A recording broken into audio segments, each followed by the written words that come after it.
It was, it's awful. Go back to work.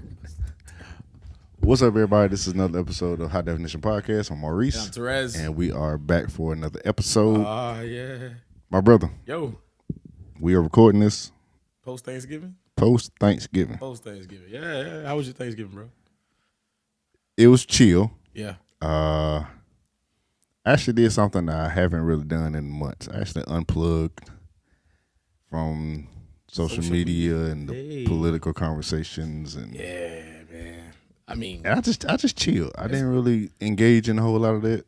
So I don't really know what's gonna happen last. Yeah, you missed some stuff, bro. Yeah. You missed some stuff. So if anything that happened over the last couple of days, politically or socially, I really don't know yet. I'm trying to. I'll probably go back over it in the next couple of days and try to catch up. But yeah, you missed some. Well, I got on Twitter this morning. I said, "Oh, it's some stuff been popping off, guys." Bro, when I say, I was like, "Yo, what in the world is going on right now?" Well, other than that, though, Thanksgiving was cool. Just really chilled, and now we hitting that last little month of the year. This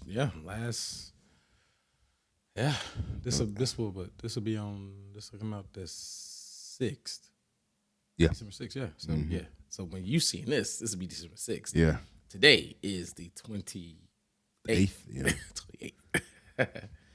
Woo. Mine was good. We're not gonna talk about that. Yeah, some things happened. Yeah. Well, not though. To God be the glory. Yep. To God be the glory, man. He's still on the throne. He is. We chilled. Went to I hadn't seen my grandparents on my dad's side, and Wow. Since COVID hit. Mm-hmm. So we hadn't seen them. Hadn't seen them since like 2019. That's a blessing right there. Yeah. So they had never met Cameron. And now that you mentioned that, I was thinking about something. So we went over Jamie Michelle's on Thanksgiving. We cooked a little something here, but we was over there Thanksgiving Day, and I just sat back. I kind of noticed because all their kids are our godchildren. Mm-hmm. So I sat back and I noticed. I said, Michelle's mama's here. Mm-hmm. Her dad didn't get to make it, and Jamie, both of his parents were there. I was like, all three of their kids still get the experience. Yeah. Both sets of their grandparents. Yeah, I was kind of thinking, I was like, my kids won't, you know what I'm saying? Because my dad's gone. Yeah. Both sets of my grandparents, they're gone. Yeah. So, you know what I'm saying? I think for anybody that's listening or watching, if you still got your grandparents, Bro. that when I say that's a blessing. Oh man, yeah. I mean, that's a blessing. It's a blessing, man. Like, I mean, my grandpa still. Well, one of my grandpas passed back in 2020. But yeah, my mom's dad's still alive. My mom's mom's still alive. My stepdad's parents are both alive. My biological father, his mother's still alive, but she lives in Tennessee. So I hadn't seen her. It's been a minute since I've seen my grandma. Yeah, she was sick last time I talked to her.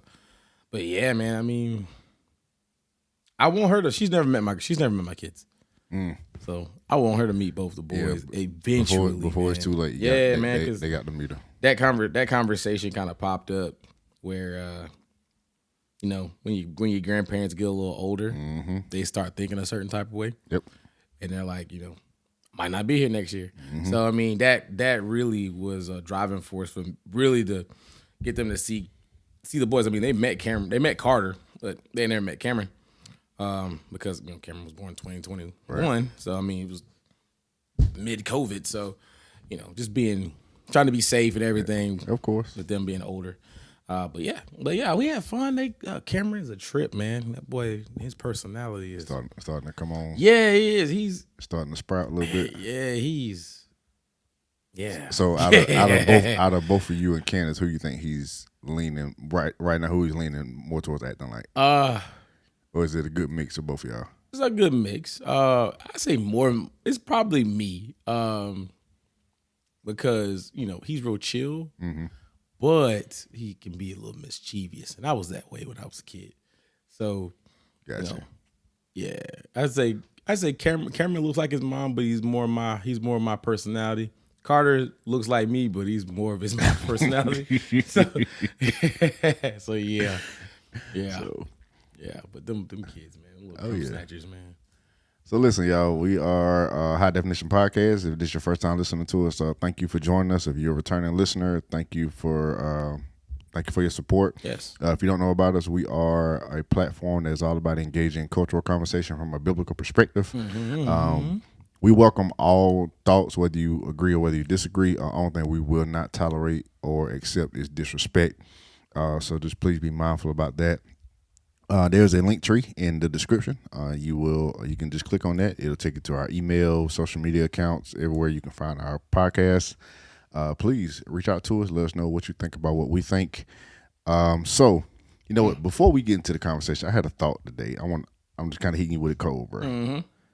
And then we'll get into our conversation. Talk to me. What do we do when we're mad and offended at God? What do we do? So when you're going through life, I've been there. and the trials, the tests, all of it, you just sit back and you really come to the conclusion and the realization, like, you know what, God, Yeah. I kind of a certain part of me is blaming you for this. Yeah. How do we get through that? Well, first off, be honest with God. Yep. How you feel. I mean, because he already know how you feel anyway. Yeah. And a lot of times he really enjoys us to bring that frustration to him. And it's good to release it instead of just harboring in it. Because a lot of times we know God knows. I don't really got to say anything because God knows what my heart says and how I'm feeling. But nah, sometimes, God wants you to say it. Yeah. Like, say it. I mean, because it's like when you're going through something with a spouse and you have a certain feeling that you want to convey, but it's probably going to start heated fellowship, but you don't say it. It's like, I feel a certain type of way and I need to say this, but I don't want an argument to ensue, so I'm going to keep it inside. Who's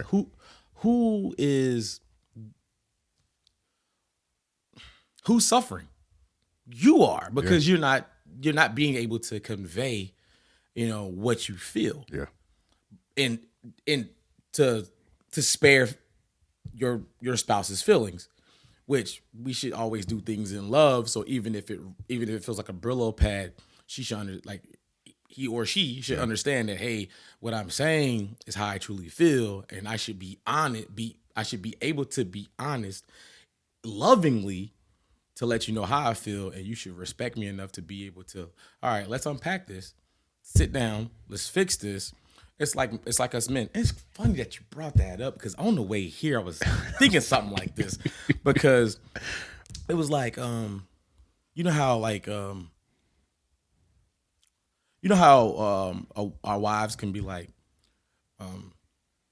something, we do something and they don't like it, and then we go back and say, hey, you good? They're like, I'm fine.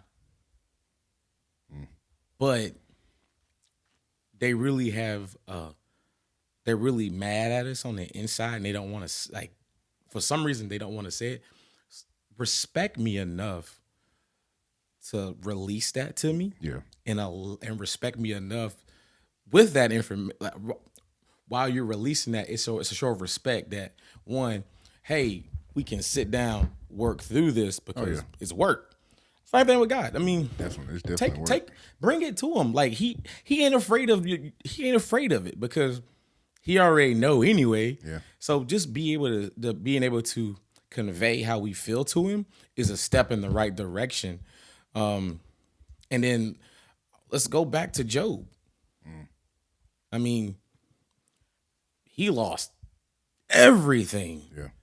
And it wasn't that he didn't question God, because he did, but he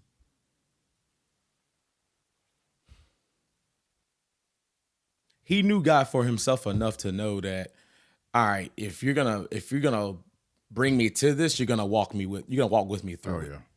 And a lot of times, there's a bunch of stories, factual stories in the Bible that help us through these situations in life. I'm not gonna leave it at story because there's stories. Because some people are like, they're fairy tales. No, they're factual stories. Yeah. But yeah, it's just like, man, just take it to him, dog. Like, be real with him. Like, yo, God, man. Let me keep it 100 with you. I ain't liking this where I'm at right now. I ain't liking it. And I trust you in spite of what I'm going through. Mm-hmm. But, yo, you got to make something shake. You got to make something shake. I think another thing we have to do, too, is when we're kind of mad and frustrated at him, mm-hmm. the same way how in unforgiveness we have to, or when we're trying to forgive, or when we have to forgive others, mm-hmm. we have to release them. I think we also have to release God, too. Mm-hmm. I know that kind of sounds weird to say, but... No, I get what you're saying. But it's kind of like we got to say, okay, God, I don't like where I'm at, but at the end of the day, I still know because you're perfect, you have everything under control. Mm-hmm. I think it's in Isaiah, it says he knows the end from the beginning. So mm-hmm. he knows everything. So at the end of the day, we kind of have to get to that place where we say, look, God, okay, yeah, I can't stand where I'm at right now, but I do trust you. And I know that at the end of the day, you have my best interest at heart. There's a plan and purpose for everything. Yeah, but it's really frustrating. Oh, yeah. I don't get it. I don't like it. I have so many questions, but I know I have to trust you in this. So it was just a question I had. I think, for anyone that's listening or watching. That's true, man. I hope that helped you. It's just a question I had. I just wanted to kind of throw it out there. We all go through it. I mean, like I said, man, you know my situation right now. Yeah, I know it. There's so much. Man, there's so much that I'll tell y'all about it once we come through it. Yeah. Keyword win. Win. It's not gonna be an if. It's gonna be a win. It's a win. And yeah, man, it's like, I mean, a lot of the situations may be different from person to person, but at the end of the day, we all feel the same way about certain things. Yeah. And literally, we just gotta, like you said, sometimes we just gotta, like you said, release God. Like, dog, like, hey, have your way in this situation. That sounds so weird to say. It does, but like to someone who probably is who's new in the faith, they're gonna be like, you gotta release God. Like, what? I'm supposed to cling to him. We're not saying that you're not supposed to cling to him. Yeah. We're just saying though, like, whatever you gotta do it. Yeah. Like, I'm not gonna sit here and hold on, and say, "Hey, Lord, take me from point A to point B with you." Sometimes He has to go. He's already there anyway. Yeah. So show me the steps. He's in our past, our present, and our future. So it's like all at the same time. It's like, yeah. He's like, yo. It's like, hey, just go forth and do what you got to do. It's already done. I need you to show me this. Show me the way. Just light the path beneath my feet, and I'll follow it. And could it also be too, bro? The reason that I think I just answered my own question. Could it be that the reason we are frustrated and offended him is because we're wanting to keep the control of it? We're men instead of not even just me. I think just us as mankind, as humans. If we're not in control of it. Mm-hmm. And things are not going our way, could it be the reason that offenses come in is because he's wanting to say, look, let me handle this. Yeah. And you got to take your hands off of it. And some of us, now, I think when it comes to specifically us as men, because, man, you talk about this a lot, after the fall of Adam and Eve, man was cursed to work. Yes. From the sweat of our brow. I mean, that's part of the curse of man. Yeah. So, it's in our nature that if we're not working, that's just a part. That's a part of our nature now. We have to be doing something. Oh, of course. And when we can't control that, it's like, okay, I don't know what to do. Yeah, that's facts. I think I just answered my own question. Look at that. Yeah. Look at that. Yeah. Look at that. Revelation comes through. See, this is why you talk it out with him, because eventually some of the stuff that you're gonna say is gonna bring a revelation to you anyway. Yeah. So that's why you don't hold. That's why it's good not to hold things in. It's good to release it, because usually in that dialogue, we end up saying the thing that we're trying to figure out. Yeah, that light bulb just comes on. I might cut that for a clip. Do it. Yeah. Okay, so I love it. This particular episode is gonna be kind of as y'all heard from at the beginning, our podcast is about engaging in cultural conversation from a biblical perspective. Yes. So, but I think today, well, not today, this episode is gonna well, who knows? Eventually, we might have us a daily show, and we'll be getting paid for it. Be beautiful. That'll be excellent. Yes. So, Lord, let it come now. But this episode, we're doing something I don't think we've actually done before. We're gonna kind of do like a movie review / how is it impacting the culture? What do we see in it culturally, and try to, of course, we're gonna always try to tie the Bible into it. We're talking about on this episode Wakanda Forever, Black Panther, and just some things in it that now me and Therese we kind of talked about the theme of the episode, but we haven't shared any notes, so we may say some things that's the same, we may say some things that's different. We haven't discussed any of the content that we're about to share. But we just want to have a conversation on it, because one thing we did talk about is that we saw some things in it that kind of stood out to us, and some things that were kind of hidden. Oh yeah. So we just want to have a conversation. And once again, if y'all agree or if you disagree, please let us know. I think now I will say, I'll say it later if that's how the conversation goes. So I think the first thing, let's go like this. Before we even get into what was in the movie, and if you haven't seen it yet, I'm sorry. I will go ahead and let you know right now. If you haven't seen it, we may be spoiling it. Hey. So I'm telling you right now, if you haven't seen it yet, you have had enough time to go see it. Yeah, but if you haven't, go ahead and stop the episode.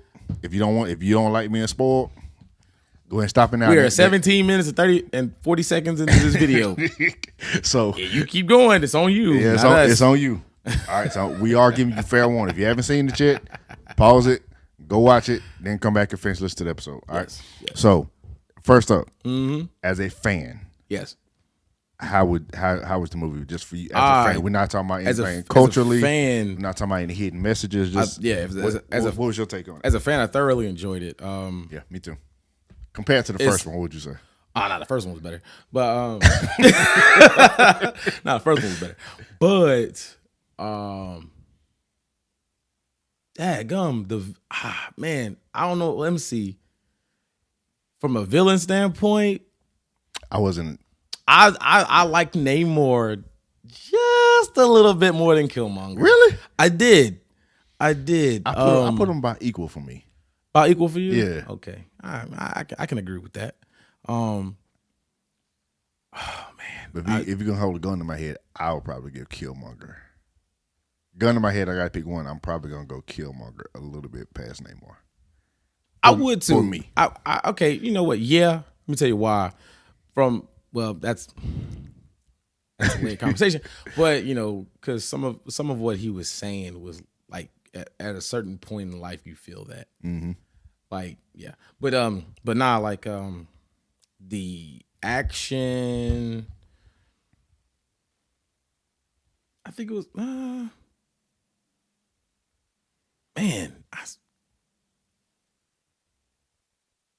I like I like Black Panther 1 better. Yeah.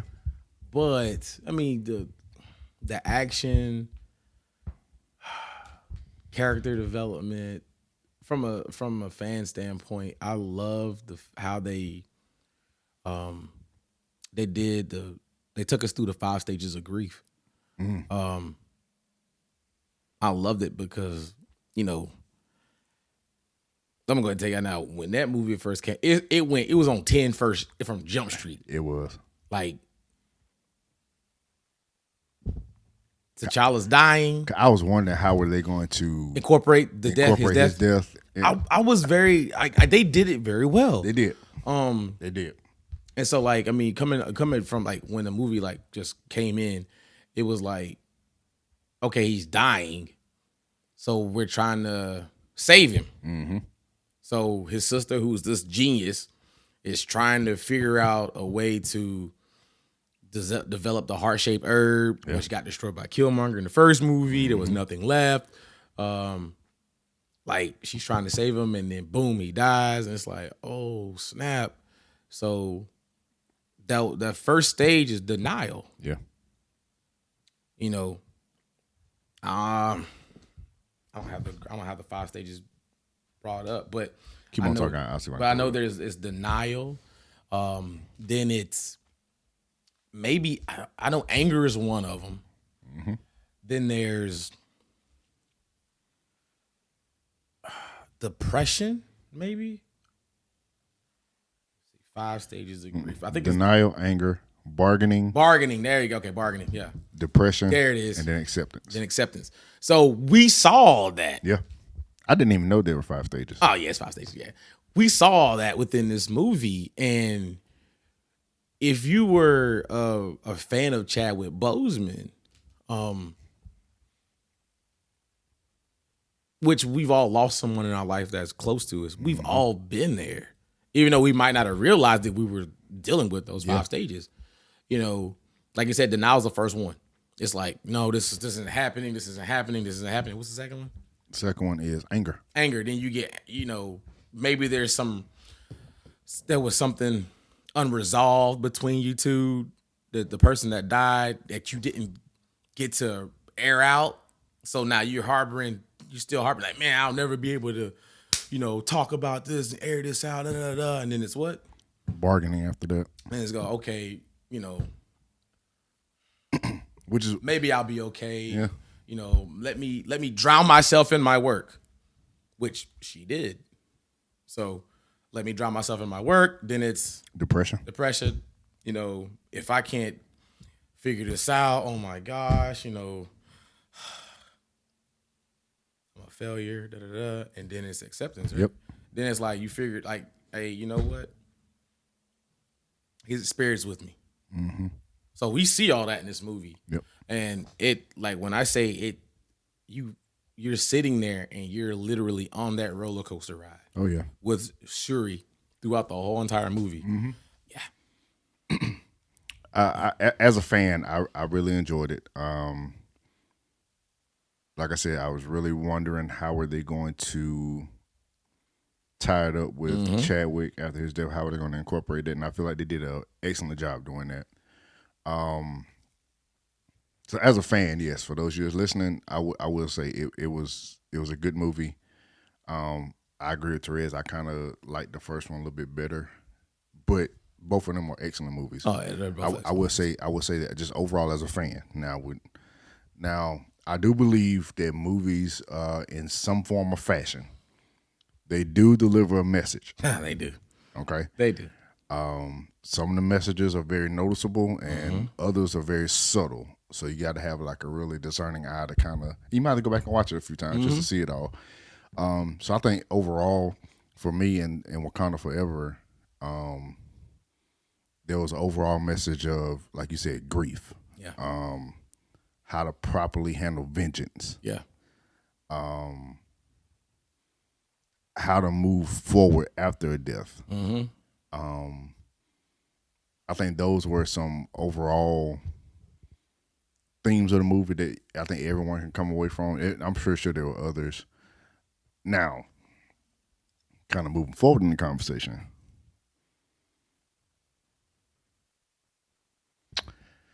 there were some other themes in the movie that kind of stood out to me that were, and especially when I look at it in the reality of how things are going today, it kind of made me raise some questions like, for those of you, if you listen to our part 1 of our masculinity versus femininity conversation, which we are continuing, one of the things I noticed in it And once I'm putting a disclaimer out there, no, I'm not a chauvinist or anything like that. But I did notice the overall theme of there was a thing. Now, tell me if you agree with this. Okay. There was like a dominant female leadership, of course, and a dominant male submission. Mm-hmm. I saw that theme throughout the movie, and there's nothing wrong with female leadership. So don't ever. I'm not saying that. However, when I look at it compared to what's going on in society today, it made me wonder, were we trying to give the message that men need to take the step back and let women take control? It raised that question for me. And what does that look like moving forward?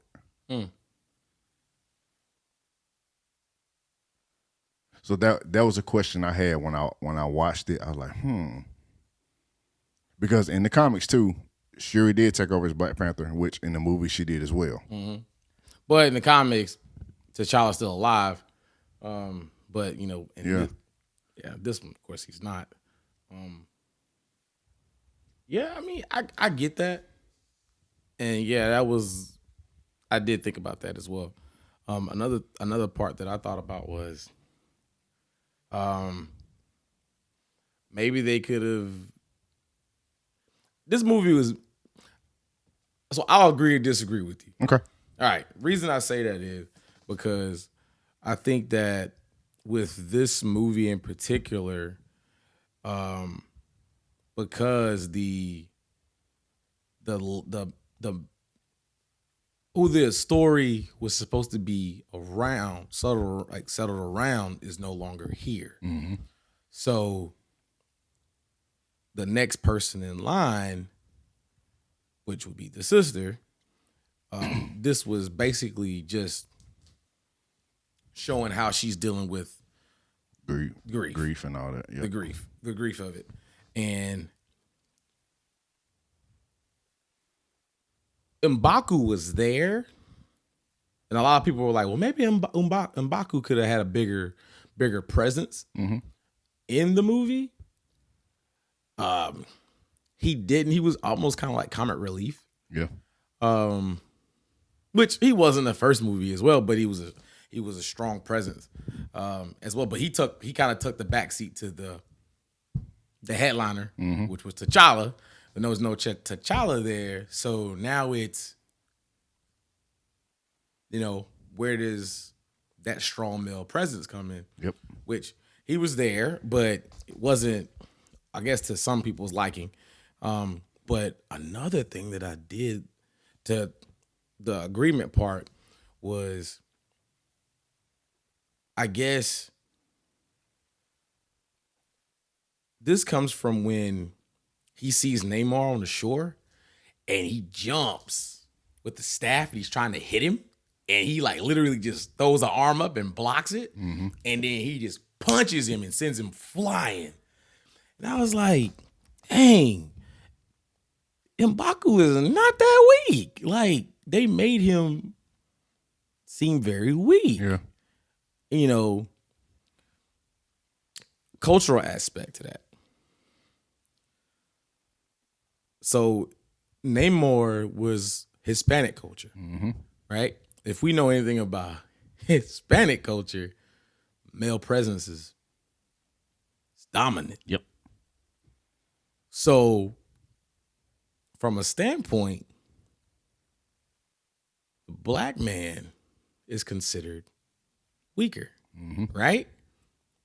Because of, from a historical context, we remove the black male from the family. So now you have this dominant presence who is of another culture. Yep. Which in his culture, the male presence is very strong. Very strong. But historically speaking, when you look at black culture, within the dynamic of the family, There's a lack of what? If we're male leadership, if we're talking post 60s. Yes, post 60s. If we go before the 60s, male headship in the black family was very strong. It was very dominant. After the 60s, when you see the introduction of the government, welfare, and all that into the family structure, you start to see that. You start seeing the lessering of the male role in the home, which is crazy because you think about it. You think about the mantle of Black Panther. His father, strong Black Panther. Yep. I guess his grandfather, strong Black Panther. If I know the history, I don't know really that bloodline. But I have to go back and look at it. But the tree of Black Panther is very strong male presence. Yep. You know? So now when there's no male from that bloodline because the grandfather is gone, I mean the dad's gone, now the brother's gone. Yep. There's no one else. So they had to focus on the female, which, I mean, in the storybook, she's actually the most deadliest Black Panther, to be honest, if you look at the comics. Really? She is. But yeah, I mean, I could see exactly what you were saying because it was there. Yeah. It was very blatant. I mean, if there's something being pushed, it's there. Mm-hmm. But we see that with a lot of movies nowadays too, where the Woman King. Woman King was one, and if you have not researched the Homemade Tribe, that movie is totally inaccurate. Just letting y'all know, that movie is totally inaccurate. Now, not totally inaccurate. They were that tribe of women was very deadly, like they are in the movie. Yeah. But there's certain aspects from a historical context in that movie that are off. Yeah. And I always say research, because I think in the movie they didn't want to be culprits in the slave trade. That ain't how it was in real life. Yeah, it wasn't real life. They was out there just rounding up people. Yep. Sending them home. But yeah. Another thing that I saw. Let me kind of wrap up the last point too. When you talk about how Namor was a Hispanic, if we bring it culturally, look at also how kind of bringing politics into it. I'm not really. If we look at what's going on with the border, look at how much we're trying to let in those because there's a lot of people from all kind of nations coming, but they're coming through Mexico, through the southern border. We're letting them in, and eventually they're gonna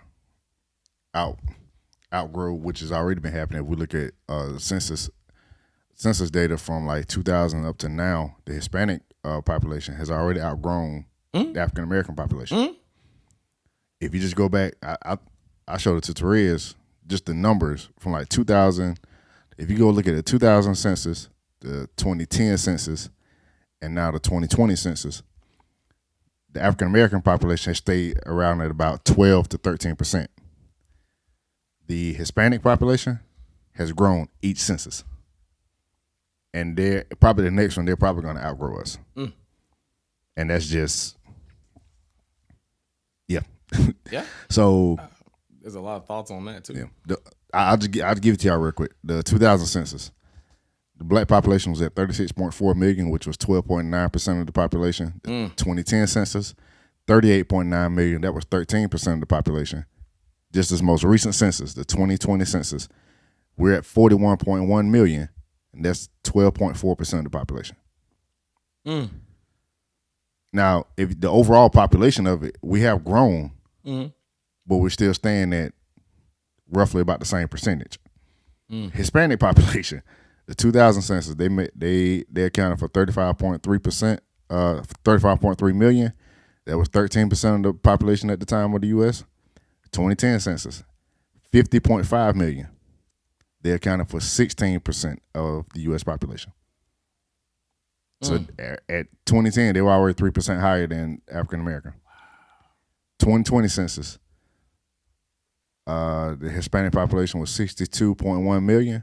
They make up currently 18.7% of the U.S. population, while we in the African American community is at 12.4.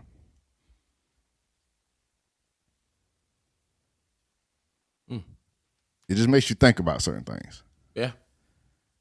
Question just on that: what's causing us to become stagnant or less? What are some things causing that? I'm not gonna go into it, but I just want y'all to think. What are some things causing that?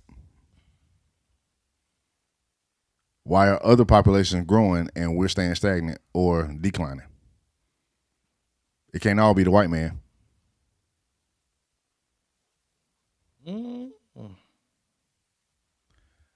So, another thing, I want you to tell me what you think about this that I saw.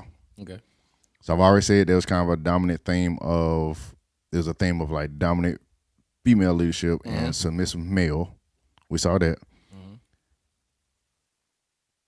I only really saw, out of all the males that were, now like in the first movie, you saw how they honored what's his dad's name? T'Chaka. King T'Chaka. He was given honor. In this movie, so let me. In the first movie, you really saw where there was honor given to men, and there's also honor given to women. In this one, the only one you really saw given honor was T'Challa, and that's after he's dead.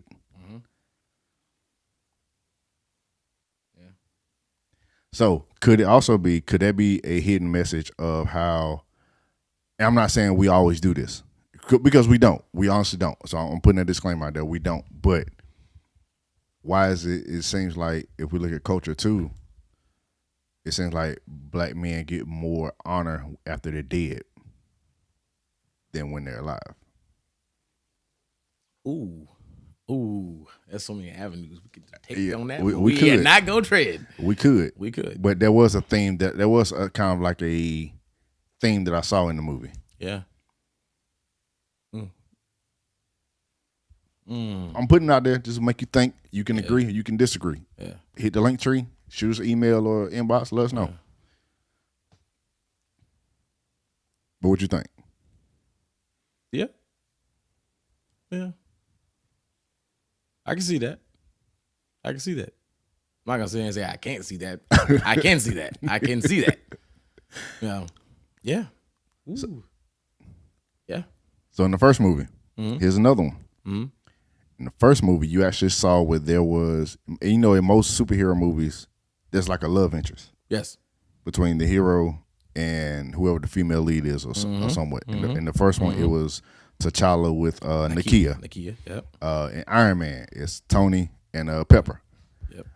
In Thor, it's him and Jane Foster. Yeah. What's the other ones? In Spider-Man, it's Peter and MJ. Yep. In this one, I didn't really see a love interest. The only bit of affection that I saw was towards the end. Yes. The new general of the Del Mirage. Yeah, the Del Mirage. She and her love interest. Yep. One of the other Del Mirage.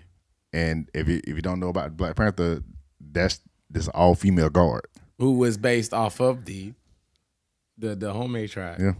The women. That yeah. That's the only love interest I saw in the whole movie.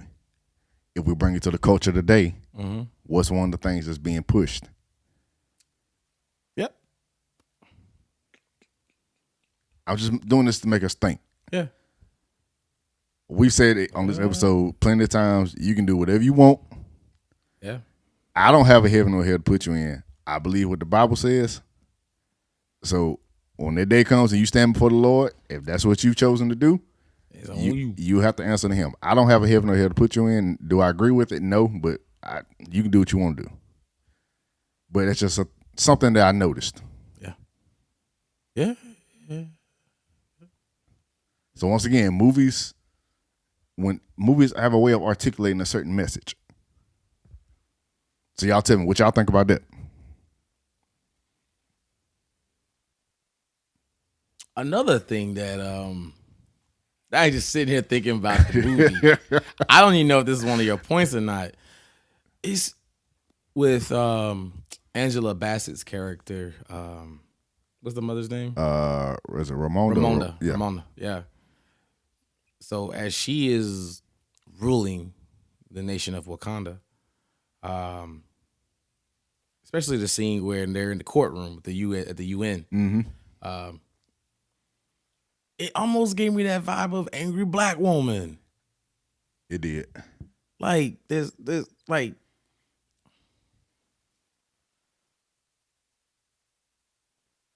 Like, yeah, it gave me that, like, the vibe of the angry black woman. Yeah, I just thought about something else, too, that happened in that scene. So, that was after they had found out that there were people trying to come in and steal some of their weapons or steal some of their resources. The vibranium. Which I have something to say about that, too. Ah, yes. Yes, I do as well. So, they brought in a group of white men. They were Navy SEALs. Yeah. Yeah. But did you notice, just to me, this is what it portrayed, though. They brought in the same soldiers. They were a group of white, male Navy SEALs, and they made them kneel in front of the queen. I'll give you that. I think it's a reach. But it could be, but it could be. But I mean, most of the time when you capture an enemy, true, you make them kneel. That's true. So I got you. But on give them the cultural. Yeah. What's going on in society today? You get what I'm saying? Where I'm going? See, it's almost like it could be subjective too. Yeah. It's so it's almost what's it called? Control consent. Where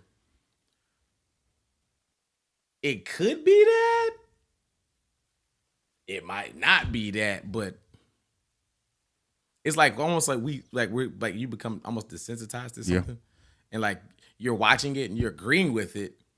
It kind of controls because you agree, you're giving your consent to that, but I get that. I would disagree, but I agree to disagree because, like I said, that given with some things that transpired a couple of years ago, we saw a lot of politicians doing what? Kneeling. Yep. But anyway, but I got you. And they were wearing kente cloths. Yeah, because all of the people who were Wakandan were wearing what? Black suits. Kente cloth. Yeah. I got you. I got you on that one. Yeah. All right. Another thing.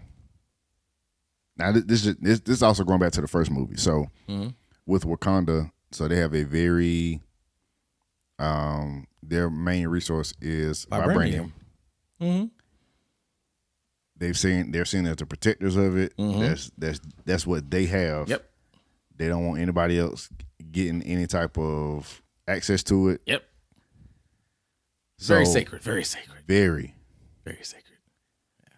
So in the first movie, Killmonger wanted to take that, give it to all of our people, the diaspora outside, so they can fight back against their oppression. Yeah, so they can fight back against tyranny, all that. Depending on how you want to look at it, cool. If you don't really agree with it, not cool.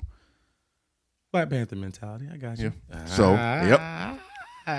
But okay, so here's a question I have. So they didn't want to give anyone access into them, but they towards the end they were starting to be willing to go to venture out. Talk about it. But the only person they did give access to him, granted, in the first movie, he got shot. They want to give him medical help. Notice I said there's sometimes a hidden message. The only person that they gave access into was a white male. Yeah, General Ross. Not Ross. General. Yeah, that's right. Stephen Ross. Yeah. Okay. Yeah. Agent Ross. Agent Ross. Yeah. But notice that they weren't willing to let our own people come in. Yes. Okay. But with that, But they wouldn't let this white guy go. You know what I'm saying? Yes, So, I got so that, when we think about it culturally, why is it? Shout out to Dr. Umar. I love that live he He did said about that. Yes, he did. I did. He I haven't did. seen that video. I watched that video. He did. I was Wow. like, I'll be honest. I haven't watched that video. oh, bro, he did though. He did. Wow. He did. And you know me, I don't agree with Umar on a lot of stuff. Oh, a lot of stuff. But I noticed that going back. I think about the first one. I was like, now, why is it that we can't bring some of our own people in, teach them, and train them? In fact, even when it came to the flashback with King T'Chaka killing his own brother and leaving the son behind. Yeah. You know, you left Nanjadaka. Ninjoku. No. Hold on, I'm thinking about the Titan Air from Ninjadaka. Okay, Killmonger. Yeah. Eric Stevens. You left him behind. You know. So I mean, think about that with the black family. Like when there's those family secrets that start to rear their heads, and it causes the family to implode. Right? Yep. That was a message from the first one. Now, granted, when that first movie came up, we weren't in existence yet as High Definition Podcast. So, oh man, going back to that was a message there as well. It's like, why don't we take care of our own? Yeah. You know what I'm saying? Like you said, we're willing to bring in. Yep. And there's nothing wrong with us bringing in. There's nothing wrong with it. Because, but we're willing to bring in an outsider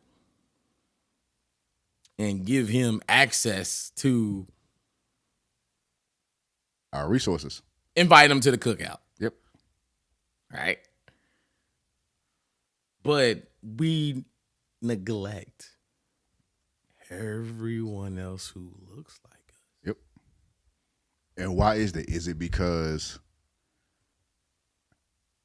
there are some of us who think a little differently? Mm-hmm. Is it because there are some of us who have different ideas? Is it because that's probably the main foundation of it, because we all don't think the same. Mm-hmm. But why is it that we can't come in together, talk about our different ideas, and come to some form of a solution that benefits us all? But you can see the turmoil, the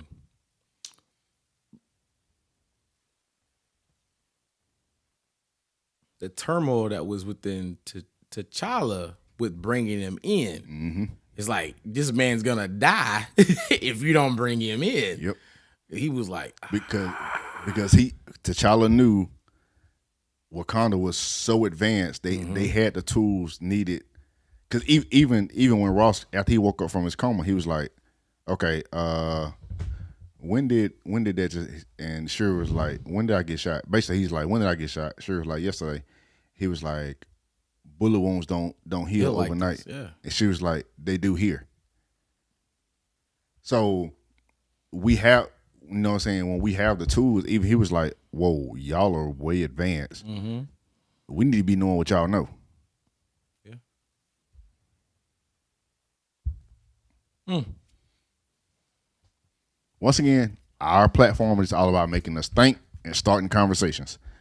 We said it, I don't know how many times, we are not experts at anything. God, no. As y'all can see, our mind goes do, and we just have all these type of conversations and questions.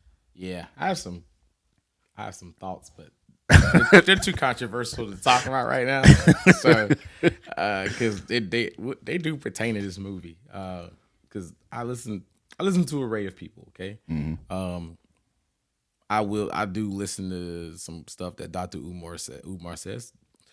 I don't agree with all of it, but there's some things that I do, and he makes some great and valid points about some things.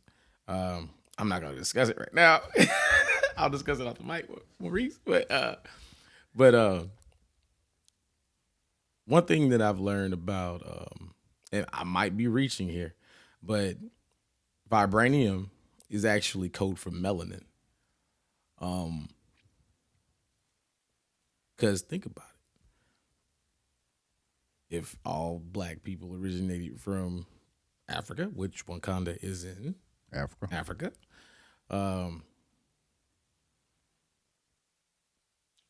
and yeah, that was vibranium is like melanin. Like it's like everybody, man. All right, so I'm not going there. I'm not gonna go there. I'm not gonna go there. I'm not gonna go there. I'm not gonna go there. So even if you give a little piece, you think you're gonna go? It go too far. It go too far. Okay. It go too far. But you know, I don't know. It almost seems like all right. It's like everybody wants a piece of the culture. Of course. That's what I can go. I can say that without having to go too far. It's like almost everybody wants a piece of the culture. Yep. Hence, everybody wants a piece of vibranium, right? Yep.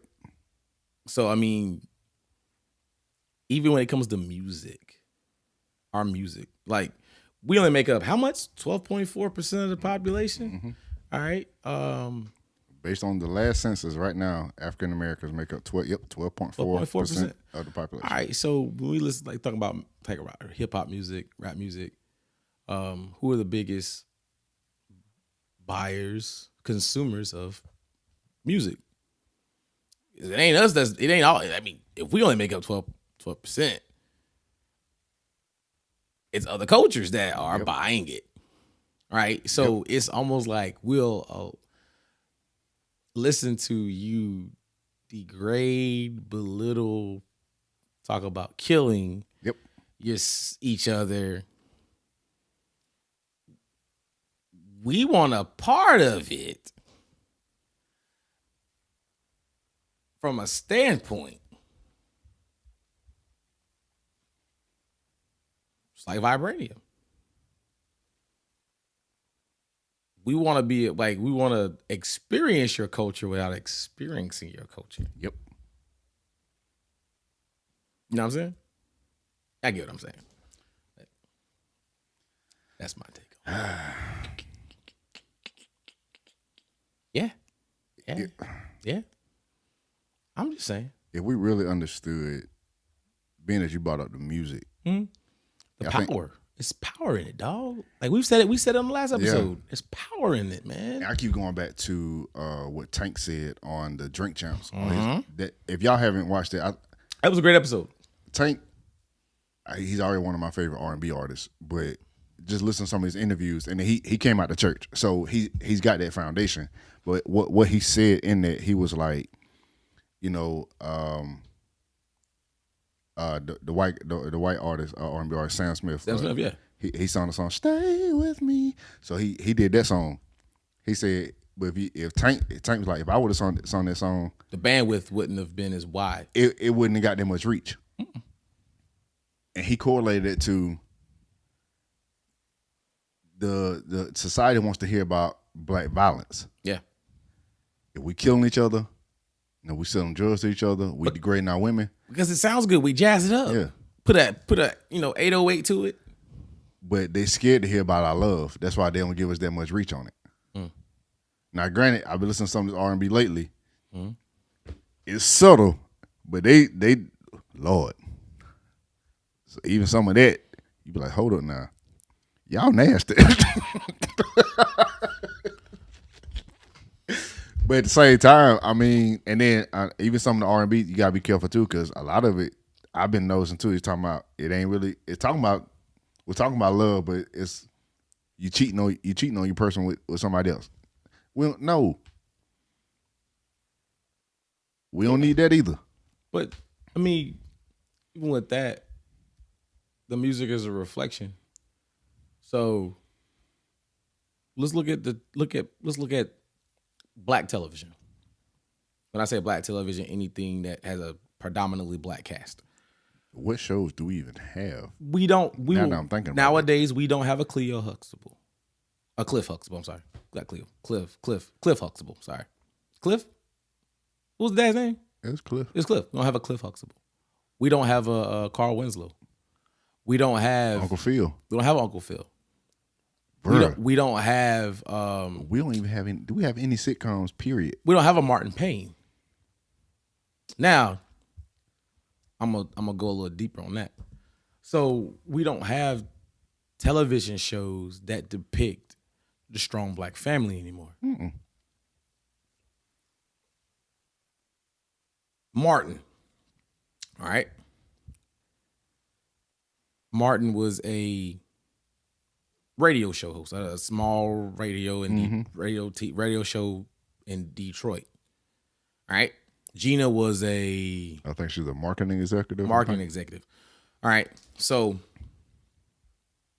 she made way more money than Martin did. Not one time she belittle his job. Nope.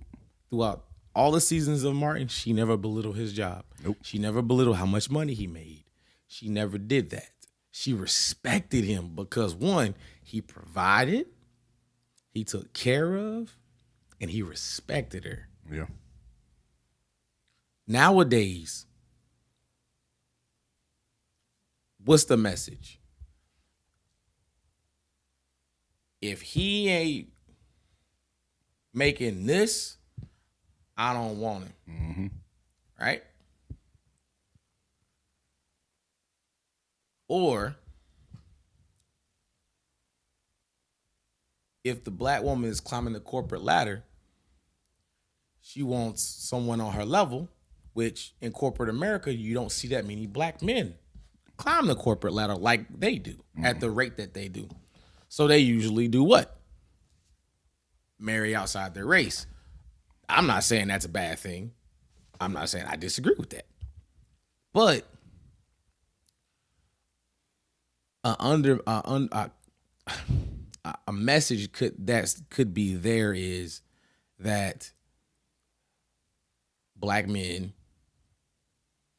are lazy. Black men don't hold any type of power in society from the corporate standpoint. Yeah. Black men only do these jobs, you know. Gone are the days where there's a respect level. Yeah. If a man is able to provide, respect you, love you, though he may not be making six figures, what's wrong with that? Because from conversations that I've been in and conversations that I've heard and watching people who are business owners, it is harder for black men to climb the corporate ladder. Could be from could be racism. Now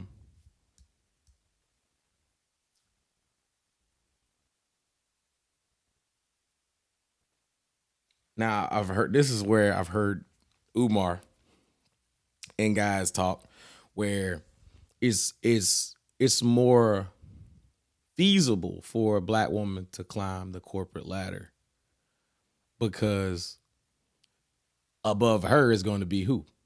A white man, right? So in a sense, yeah, she's gaining a leg up, but she really ain't got that leg up because there's always someone above her. Just putting that out there. Yeah, I can see that. Dr. Boyce Watkins, you know, his wife is in corporate America. He said that it's very hard for him to climb the corporate ladder because he's a black male. He's very vocal.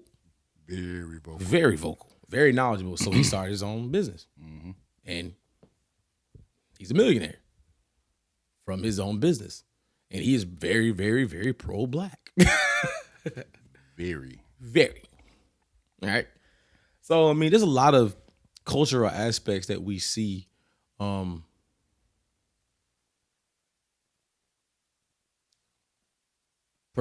presented on the television screen, through the silver screen, it's a lot to think on. It's a lot to see, a lot to ingest, a lot to think about. So when I say I agree to disagree, I'm not saying that he's not right, because I can see exactly what he's saying. I might not think that, but I see it. I can see it, and there's a reason why he saw it. There's a reason why he saw it that way. And I said, if I step back, I can see that. Yeah. You know. So I'm gonna mention one more thing. So I read an article. It's a guy I follow. His name is Delano Squires. He writes for. I think he's a research fellow for the Heritage Foundation. So he wrote an article for the Blaze, and this is a direct quote from it. And I think we can end it on this. So he said, he's talking about the Black Panther. He said the film will likely do great at the box office and lead to additional calls for representation by ethnic and sexual minorities. But when the people who control the culture know that representation is a specific group's highest priority, they also know they can sell any worldview if the packaging has the right color. Ooh, that's true. He said, for instance, the Woman King.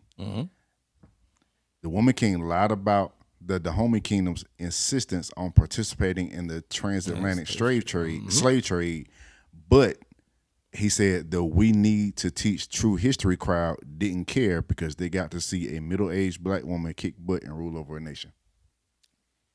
So, what's your thoughts on that quote? That's spot on, because I agree with that, because I saw that. Because we'll cry about people wanting to erase our history. You had a movie that blatantly twisted it, but because it was all black cast, no one batted an eye to it.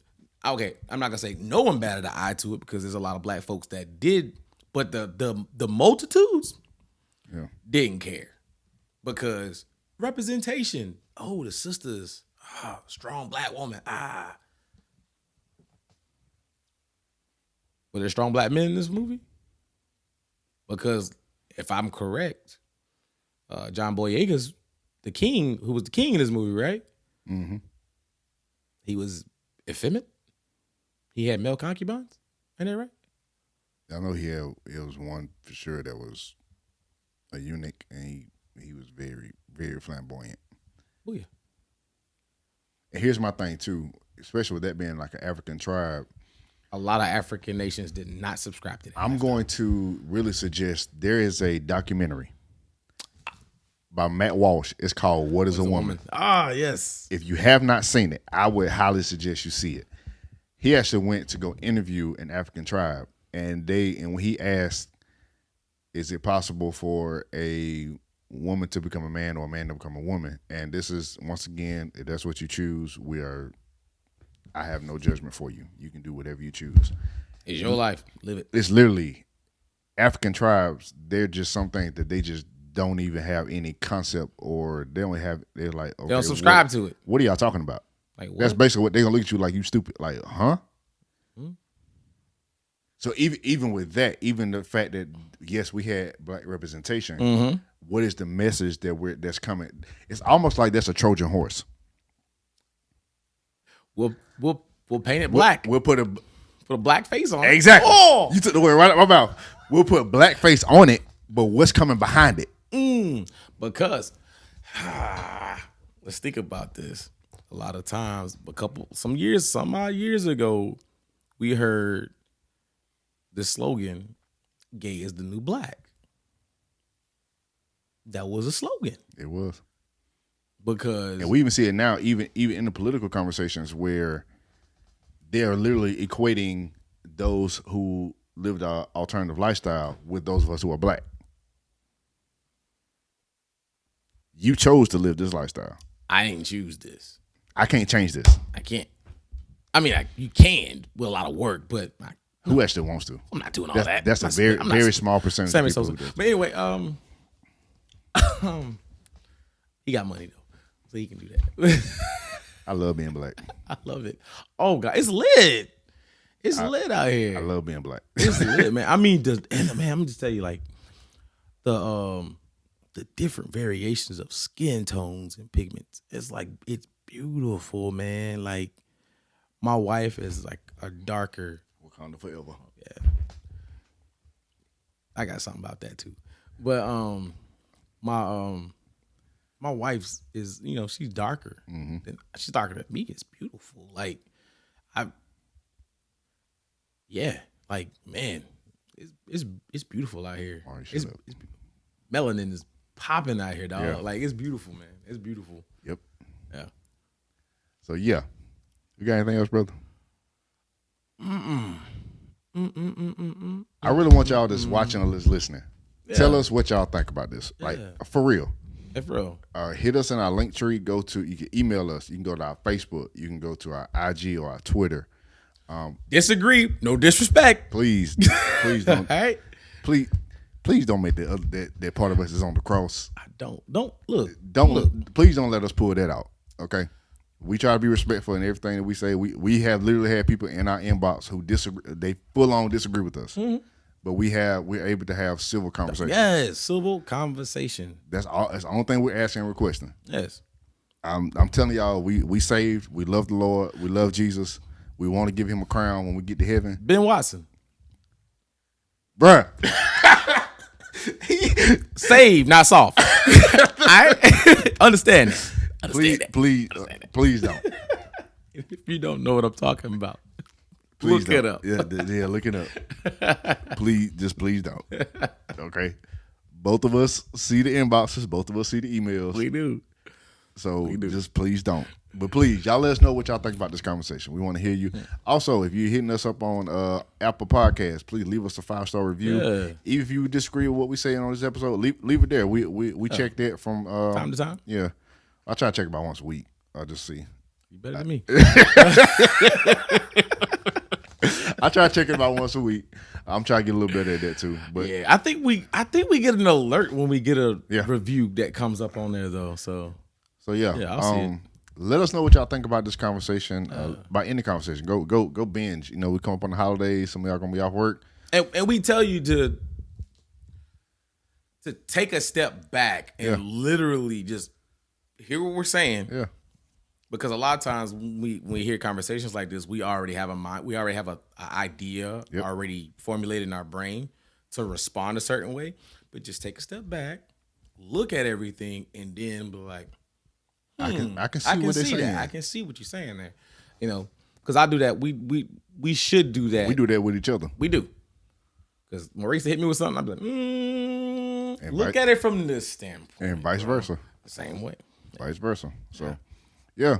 Listen, we love y'all. This is another episode of High Definition Podcast. I'm Maurice. And I'm Therese. And y'all remember to live life from the highest definition. We are definitely going to catch y'all next episode. Holla.